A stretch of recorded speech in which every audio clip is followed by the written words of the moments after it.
غرباء غرباء غرباء. Anggap bagus, mungkin materinya dianggap lengkap, mungkin dianggap staf-stafnya juga staf ahli, mungkin multimedia yang digunakan juga canggih.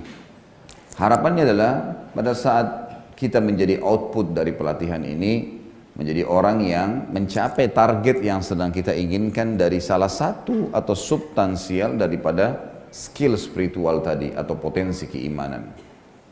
Teman-teman sekalian, ini bukan kita bahas dan saya tidak menyorotin satu persatu tentang lembaga ini, tapi yang ada yang saya ingin titip pesankan. Kita sadar atau tidak sadar teman-teman sekalian, sebenarnya Sang Pencipta Allah sudah menyiapkan buat kita.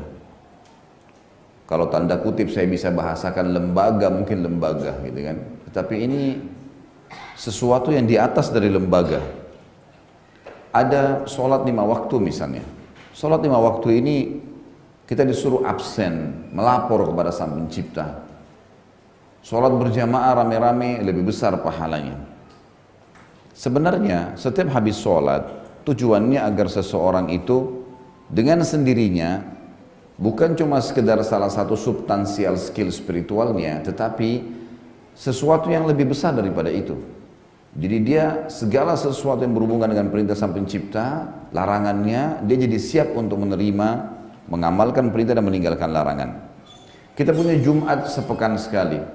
Tidak kenal dia muslim dari mana. Hadir laki-lakinya di Jumat, ya memang pemimpin-pemimpin di masyarakat, pemimpin-pemimpin di rumah tangga, pemimpin anak-anaknya. Semua ini mujahid-mujahid di jalan Allah disuruh hadir di Jumat, wajib.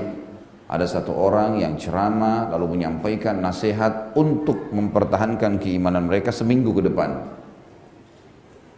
Kita punya yang lebih hebat lagi lembaganya.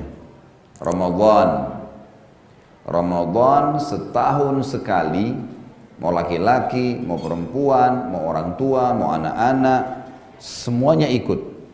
Dan Ramadan teman-teman sekalian ini bukan cuma sekedar bulan suci, lembaga training terbesar di dunia.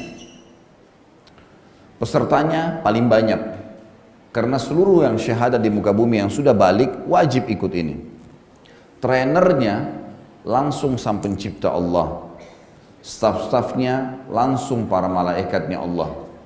Dan kalau kita mau bicara multimedianya, para ulama mengatakan kalau sekarang manusia bisa memiliki kamera yang kita istilahkan dengan megapiksel, sekian megapiksel, mungkin ada memori, mungkin ada RAM, mungkin ada segala macam istilah yang kita gunakan sekarang untuk komputer kita, untuk HP kita. Semua itu ya dengan tahun-tahun terakhir saja sudah sangat canggih bagi manusia. Mungkin 10, 20, 30 tahun ke depan jauh lebih canggih lagi daripada itu semua. Dan bukan mustahil buku amalnya malaikat yang disiapkan oleh Sang Pencipta Allah jauh lebih canggih daripada itu, mungkin jutaan kali. Sampai sebagian ulama tafsir yang terakhir-terakhir ini mengatakan, maksudnya yang hidup di zaman-zaman kita, mereka pada saat menafsirkan firman Allah, a'udzubillahi minasyaitonirrajim, orang-orang kafir berkata hari kiamat, "Ma li hadzal kitab la yughadiru shaghiratan wala kabiratan illa ahsaha." Buku apa yang kami terima ini?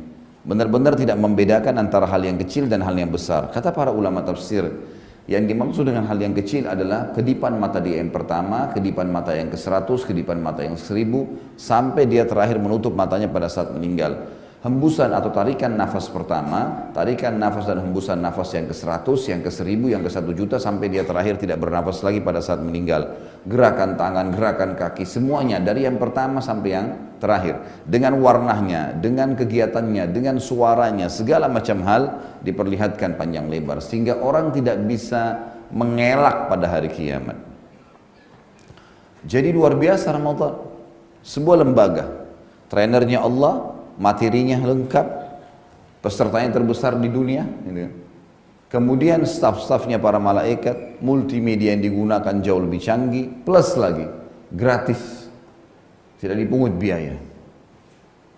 Ramadan teman-teman sekalian adalah dijadikan oleh Allah Subhanahu wa taala memang untuk meningkatkan skill spiritual, bukan cuma satu, bukan cuma salah satu substansialnya, tetapi semua skill yang dirangkum dalam satu bahasa agama kita, takwa. Takwa ini artinya semua perintah sang pencipta wajib atau sunnah, semua larangan sang pencipta haram atau makruh, semua yang halal dinikmatin, semua yang haram ditinggalkan, maka ini namanya orang yang bertakwa. Berarti Ramadan targetnya bukan satu ibadah, bukan satu skill, semua skill tidak terkecuali, dan ditekan, ya, dibawa dalam sebuah titik arus di mana kita harus bisa mencapai tingkat tertinggi. Ayat Al-Quran surah Al-Baqarah surah nomor 2 ayat 185. Ini ayat sering kita dengarkan dari para dai-dai dan ustaz-ustaz kita terutama di bulan Ramadan. Cuman kebanyakan diterjemahkan secara letterlet. Kita coba masuk ke makna tadabbur dan makna tafsirnya. A'udzubillahi minasyaitonirrajim. Bismillahirrahmanirrahim. Ya ayyuhalladzina amanu. Yang dipanggil orang-orang beriman saja di sini. Karena memang mereka yang memahami maksud Allah di sini. Ya ayyuhalladzina amanu kutiba alaikumusiyam.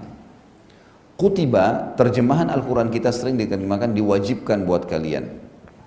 Kutiba ini bisa berarti tertuliskan, bisa berarti dibuatkan untuk kalian.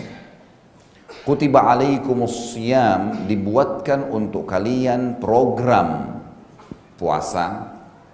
Kama kutiba alal ladzina min qablikum, sebagaimana telah dicatatkan, diwajibkan, dibuatkan sebuah program untuk orang-orang sebelum kalian. Program ini apa targetnya? Puasa Ramadan ini 1 bulan kita disuruh godok puasanya, sholatnya, mengajinya, zikirnya. Untuk apa? Target akhir ayat, la'allakum tattaqun, agar kalian mencapai tingkat ketakwaan itu. Takwa tadi saya bilang bukan satu skill spiritual,